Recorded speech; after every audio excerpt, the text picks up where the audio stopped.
নমস্কার, শাশ্বতী সিনহা টক্সে আপনাদের সবাইকে স্বাগত। মানিক বন্দ্যোপাধ্যায়ের বউ সিরিজের আজকের গল্প অন্ধের বউ। শুরু করি। বিবাহের 1 বছর পরে ধীরাজ অন্ধ হইয়া গেল। চোখের একটা অসুখ আছে, বড় বিপজ্জনক অসুখ। চোখের ভিতরের চাপ যাতে বাড়িয়া যায়, অবস্থা বিশেষে একদিনের মধ্যেই মানুষের দৃষ্টিশক্তি নষ্ট হইয়া যাইতে পারে।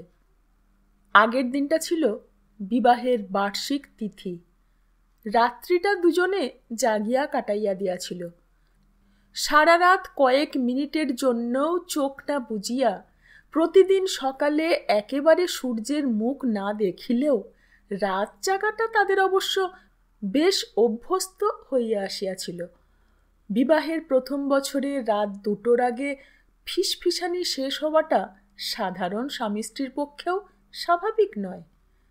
ধীরাজ চোখে একটু যন্ত্রণা বোধ করিতেছিল, একটু ঝাপসা দেখিতেছিল, চোখ দুটি বেশ লাল দেখাইতেছিল। কিন্তু বিবাহের তিথিকে যথাযোগ্য সম্মান করার উৎসাহে ওসব সামান্য বিষয়কে তারা গ্রাহ্যও করে নাই। সুনয়না বলিয়াছিল, তাই বলে আজ রাতে ঘুমোতে পাবে না, কাল সারাদিন ঘুমিও, সব ঠিক হয়ে যাবে। আমারও তো চোখ জ্বালা করছে, তবে একটু সেই রকম নাচ দেখাও, চোখ বোঝো। পরদিন বিকালের দিকে ডাক্তার ডাকা হইল। তারপর তাড়াহুড়া ছোটাছুটি করিয়া অনেক কিছুই করা হইল, কিন্তু তখন বড় বেশি দেরি হইয়া গিয়াছে। ভোরে সুনয়নার হাত ধরিয়া ছাদে দাঁড়াইয়া নতুন সূর্যকেও ধীরাজ যখন ঝাপসা দেখিতেছিল, তখন সঙ্গে সঙ্গে ব্যবস্থা করিলেও হয়তো কিছু হইতে পারিত। কিন্তু তখন কে ভাবিয়াছিল টকটকে লাল চোখ, যন্ত্রণা, ঝাপসা দেখা, চোখের মধ্যে আলোর ঝলক মারা, এসব অন্ধ হওয়ার ভূমিকা? ওসব তারা রাত জাগার ফল বলিয়া ধরিয়া নিয়াছে। বিশেষজ্ঞ অনেক রকম পরীক্ষা করিলেন, কিন্তু অপারেশন করিতে অস্বীকার করিলেন, বলিলেন আর কিছুই করিবার নাই। পরদিন সকালে জগতের আলোর উৎস যথাসময়ে আকাশে দেখা দিলেন, কিন্তু ধীরাজ সেটা টেরও পাইল না। তার চোখের আলো চিরদিনের জন্য নিভিয়া গিয়াছে। চোখের ডাক্তার স্পষ্টই বলিয়া দিয়াছেন, রাত জাগা ধীরাজের অন্ধ হওয়ার আসল কারণ নয়। রাত না জাগিলেই অবশ্য ভালো ছিল, কিন্তু তাতেও যে ধীরাজের চোখ বাঁচিত, তাই বা জোর করিয়া কে বলিতে পারে? এ বড় সাংঘাতিক অসুখ। কত লোকের চোখ নষ্ট হইয়া গিয়াছে, কিন্তু মানুষের মন কি সহজে এসব যুক্তি মানিতে চায়? সুনয়নার কেবলই মনে হয় ওভাবে জোর করিয়া স্বামীকে রাত না জাগাইলে চোখের অসুখটা কখনো এত তাড়াতাড়ি এরকম বাড়িয়া যাইত না। অন্তত রোগের লক্ষণগুলোকে রাত জাগার ফল ভাবিয়া নিশ্চয় তারা অবহেলা করিত না। সকালবেলায় চোখের অবস্থা দেখিয়া ভয় পাইয়া তাড়াতাড়ি চিকিৎসার ব্যবস্থা করা হইত। ভাবে, আর চোখের জলে সকালবেলার আলো এমন ঝাপসা দেখায় যেন সেও আধা আধি অন্ধ হইয়া গিয়াছে। সেই ঝাপসা দৃষ্টিতে স্বামীর বিকৃত মুখখানা দেখিতে দেখিতে সে হাউ হাউ করিয়া কাঁদিয়া ফেলিল। ওগো, আমার জন্যই আমাদের এ সর্বনাশ ঘটল। ধীরাজ মরার মতো বলিল, তোমার কি দোষ? সুনয়না সজোরে নিজের কপালে করাঘাত করিয়া বলিল, কার দোষ তবে? কে তোমার টকটকে লাল চোখ দেখেও তোমায় ঘুমোতে দেয়নি? সকালে কে তোমায় বলেছে একটু ঘুমোলেই সব সেরে যাবে? আমি তোমার চোখ নষ্ট করেছি, স্বামীর চোখ খাগি হতভাগী আমি।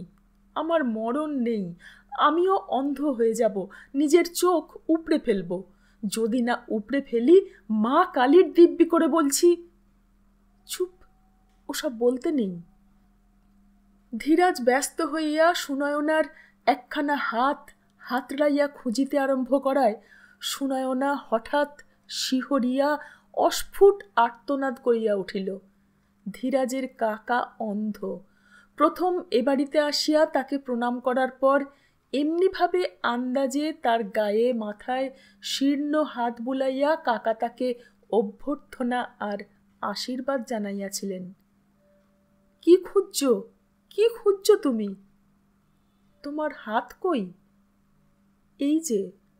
তার একটি হাত নিজের হাতের মধ্যে গ্রহণ করিয়া ধীরাজ সান্ত্বনার সুরে বলিতে লাগিল, ওসব কথা মনেও এনো না। তোমার চোখ গেলে আমি বাঁচব কি করে? এখন থেকে তোমার চোখ দিয়েই তো দেখব। তুমি আমার সেবা করবে, কাজ করে দেবে, বই টই পড়ে শোনাবে। সুনয়নার হাত ছাড়িয়া দিয়া ধীরাজ তার মাথায় হাত বুলাইয়া দিতে থাকে। সুনয়নার মাথাটা হঠাৎ এমন জোরে তার বুকে আসিয়া পড়িয়াছে যেন সে তার বুকেই মাথা কুটিয়া মরিতে চায়। সে অন্ধ হইয়া গিয়াছে।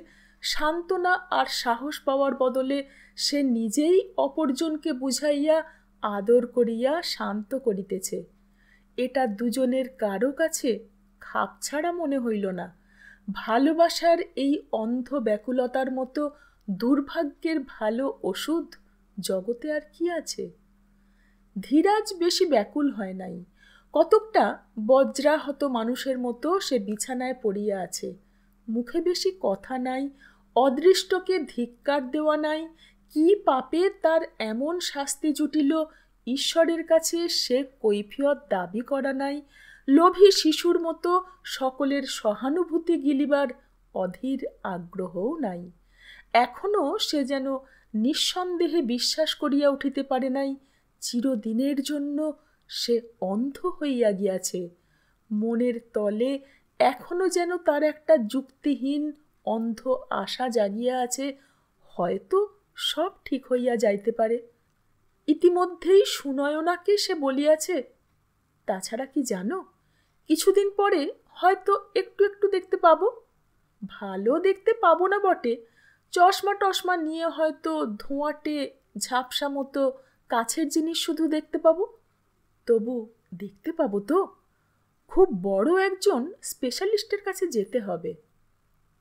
ধীরাজের মনে যতখানি হতাশা জাগা উচিত ছিল, ধীরাজের কাছে আমল না পাইয়া তার সবখানি যেন সুনয়নাকে আশ্রয় করিয়া তাকে আত্মহারা করিয়া দিয়াছে। ধীরাজের আফসোস আর হা হুতাশ যেন মুক্তি পাইতেছে তার মুখে। পরপর দুটি রাত্রি সে ঘুমায় নাই। একটি রাত্রি জাগিয়াছে স্বামীর সোহাগ ভোগ করিয়া, আর একটি রাত্রি জাগিয়াছে অন্ধ স্বামীর স্ত্রী হইয়া জীবন কাটানোর বিভৎস অসুবিধাগুলোর কথা কল্পনা করিয়া। সারা রাত সে আলো নিভায় নাই। প্রথম রাত্রে তারা আলো নিভায় নাই দুজনে দুজনকে দেখিবে বলিয়া। পরের রাত্রে সে আলো নিভায় নাই অন্ধকারের ভয়ে। হাসপাতাল হইতে ধীরাজ বাড়ি ফিরিয়াছিল রাত্রি প্রায় 11টার সময়। শ্রান্ত, ক্লান্ত, ঘুমের নেশায় আচ্ছন্ন অন্ধ ধীরাজ এক বাটি দুধ চুমুক দিয়া খাইয়াই সে শুইয়া পড়িয়াছিল। শুইয়া পড়িতে তাকে সাহায্য করিয়াছিল বাড়ির প্রায় সকলে, মা, বাবা, ভাই, বোন, পিসি, খুড়ি, ভাইপো, ভাইঝি, ভাগ্নে, ভাগ্নির দল। বাড়ির ঠাকুর চাকর পর্যন্ত দরজায় আসিয়া দাঁড়াইয়াছিল। শুধু আসে নাই ধীরাজের অন্ধ কাকা। ধীরাজের মার মৃদু কান্নার শব্দ শুনিতে শুনিতে তখন সুনয়নার কানের মধ্যে হঠাৎ ভাঙা কাশির বেতালা আওয়াজের মতো কি যেন ঝমঝম করিয়া বাজিয়া উঠিয়াছিল। বিদ্যুতের আলোয় উজ্জ্বল ঘরখানা পাক খাইয়া অন্ধকার হইয়া গিয়াছিল। মূর্ছা নয়, মূর্ছা গেলে সুনয়না পড়িয়া যাইত, জ্ঞান থাকিত না। একটু টলিতে থাকিলেও সেইখানে দাঁড়াইয়া দাঁড়াইয়া সে প্রায় মিনিট খানেক চোখ দিয়াই যেন সেই গাঢ় স্যাঁতস্যাঁতে অন্ধকার দেখিয়াছিল। কানের মধ্যে তখন শব্দ থামিয়া গিয়াছে, বাহিরেও কোনো শব্দ নাই। সেই স্তব্ধতাকেও সুনয়নার মনে হইয়াছিল সাময়িক অন্ধকারের অঙ্গ। তারপর সেই নিবিড় কালো অন্ধকার পরিণত হইয়াছিল গাঢ় কুয়াশায়, এবং ক্রমে ক্রমে কুয়াশাও কাটিয়া গিয়াছিল। সকলের কথার গুঞ্জন ধ্বনি হঠাৎ স্পষ্ট ও বোধগম্য হইয়া উঠিয়াছিল। কিন্তু এক অজানা আতঙ্কে তখন সুনয়নার বুকের মধ্যে ঢিপ ঢিপ করিতেছে। সে আতঙ্ক ধীরাজের চোখের জন্য নয়। চোখ যে তার নষ্ট হইয়া গিয়াছে সুনয়না আগেই সে খবর পাইয়াছিল। অন্যমনস্ক অবস্থায় হঠাৎ কানের কাছে জোরে শব্দ হইলে কিছুক্ষণের জন্য মানুষ যেমন বেহিসাবি আতঙ্কে অভিভূত হইয়া যায়। কি জন্য আতঙ্ক তাও বুঝিবার ক্ষমতা থাকে না। চিন্তা শক্তি ফিরিয়া আসিবার পরেও সুনয়না অনেকক্ষণ পর্যন্ত সেই রকম একটা আতঙ্ক অনুভব করিয়াছিল। তাকে চমক দিয়া বাস্তবে টানিয়া আনিয়াছিল ঘর খালি হওয়ার পর ধীরাজের অস্ফুট প্রশ্ন, আলো নিভালে না? এ প্রশ্ন সুনয়না অনেকবার শুনিয়াছে। শোয়ার আগে আলো নিভাইতে তার প্রায়ই খেয়াল থাকে না। ধীরাজ মনে পড়াইয়া দেয়। কাল এই পরিচিত সাধারণ প্রশ্নটি শুনিয়া আকস্মিক উত্তেজনায় তার দম যেন আটকাইয়া আসিয়াছিল। ধীরাজ কি তবে ঘরের আলো দেখিতে পাইতেছে? ধীরাজ সাড়া দেয় নাই। তখন সুনয়না বুঝিতে পারিয়াছিল ঘুমের অভ্যাস বশে ধীরাজ ও কথা বলিয়াছে। ঘরে আলো জ্বালানো থাক বা নিভানো হোক, ধীরাজের তাতে সব সমান। বুকের অস্বাভাবিক ঢিপঢিপানি কমিয়া তখন স্বাভাবিক কান্না বুকের ভিতর হইতে ঠেলিয়া উঠিয়াছিল। কিন্তু ধীরাজের ঘুম ভাঙিয়া যাওয়ার ভয়ে প্রাণ খুলিয়া সে কাঁদিতেও পারে নাই।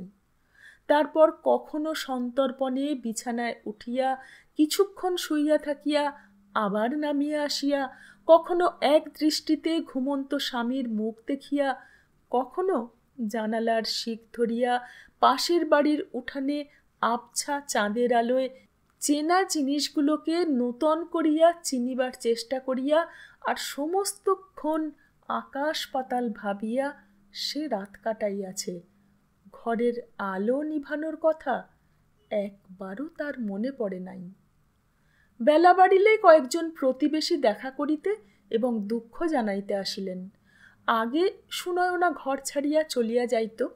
আজ সে উদ্ধতভাবে বিছানার কাছ হইতে শুধু একটু তফাতে সরিয়া দাঁড়ায়।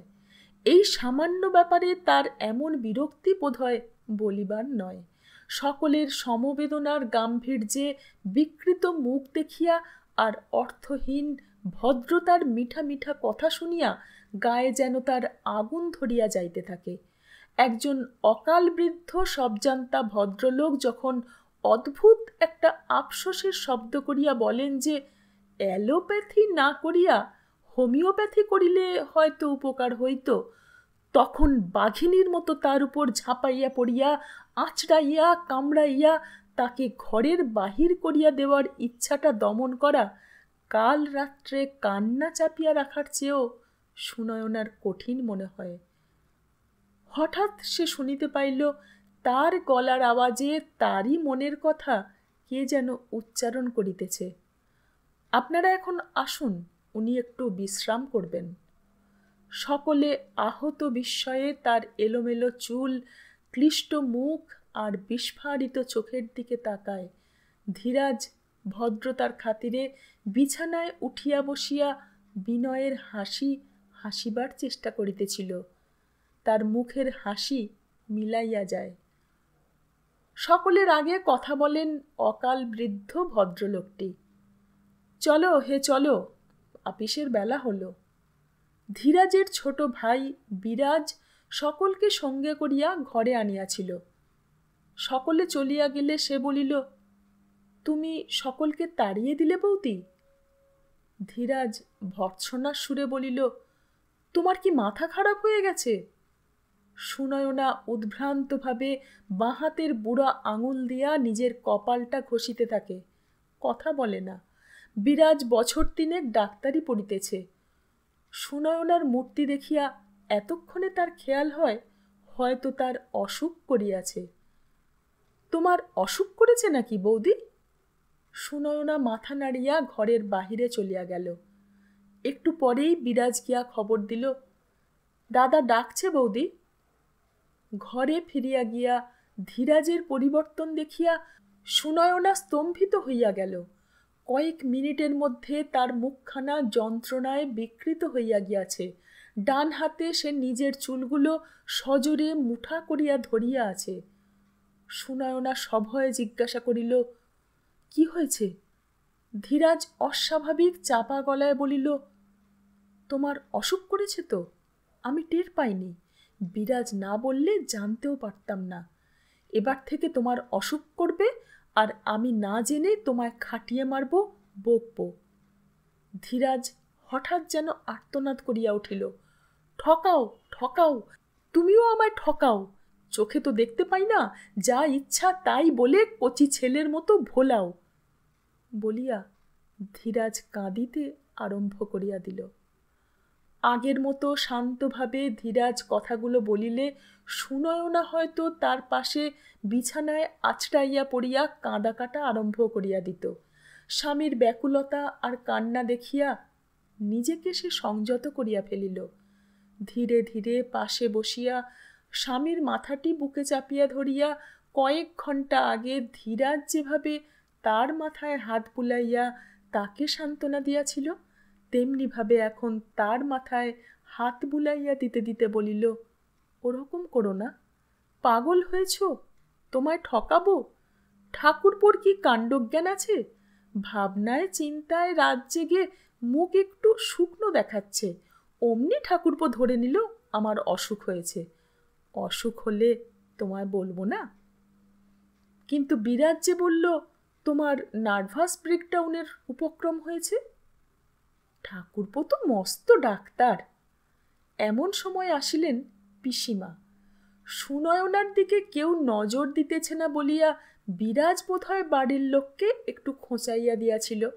ঘরে ঢুকিয়াই পিসিমা বলিতে আরম্ভ করিলেন, নাওয়া নেই খাওয়া নেই, তুমি কি আরম্ভ করে দিয়েছ বৌমা?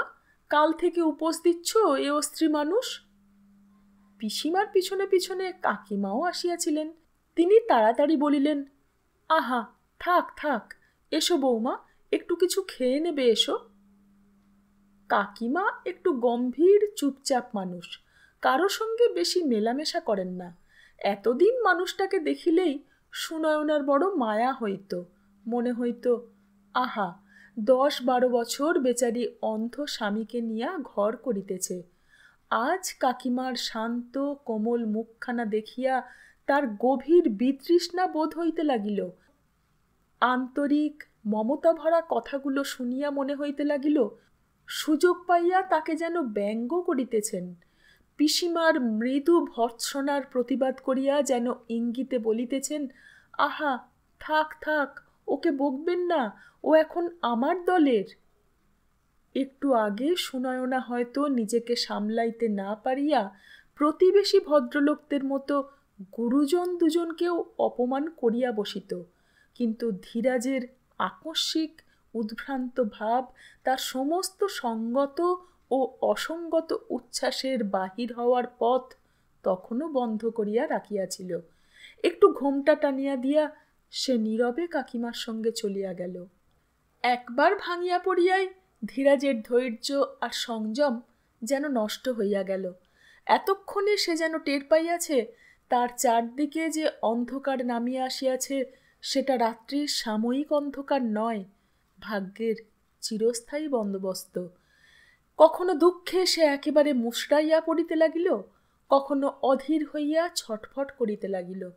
মা একবার ছেলেকে দেখিতে আসিয়া ছেলের অবস্থা দেখিয়া দাঁড়াইতে পারিলেন না, চোখে আঁচল দিয়া পালাইয়া গেলেন। বাড়ির সকলে আসিয়া নানাভাবে তাকে শান্ত করিবার চেষ্টা করিল, কিন্তু তাতে সে যেন আরও অশান্ত হইয়া উঠিতে লাগিল।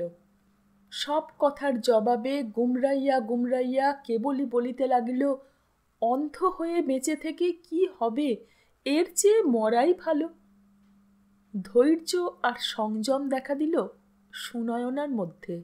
মনের সমস্ত অবাধ্য ও ও উচ্ছৃঙ্খল চিন্তাকে সে যেন জোর করিয়া মনের জেলে পুড়িয়া ফেলিল। বাহিরে আর তাদের অস্তিত্বের কোনো চিহ্নই প্রকাশ পাইল না। দুজনের দ্রুত পরিবর্তন দেখিয়া মনে হইতে লাগিল তারা যেন পরামর্শ করিয়া পরস্পরের মানসিক অবস্থাকে অদল বদল করিয়া নিয়াছে। ধীরাজ যতক্ষণ শান্ত ছিল ততক্ষণ পাগলামি করিয়াছে সুনয়না। এবার ধীরাজকে পাগল হওয়ার সুযোগ দিয়া সুনয়না আত্মসংবরণ করিয়াছে। শেষ হলো অন্ধের বউ। কেমন লাগলো কমেন্ট বক্সে জানাবেন। সঙ্গে থাকবেন। ধন্যবাদ।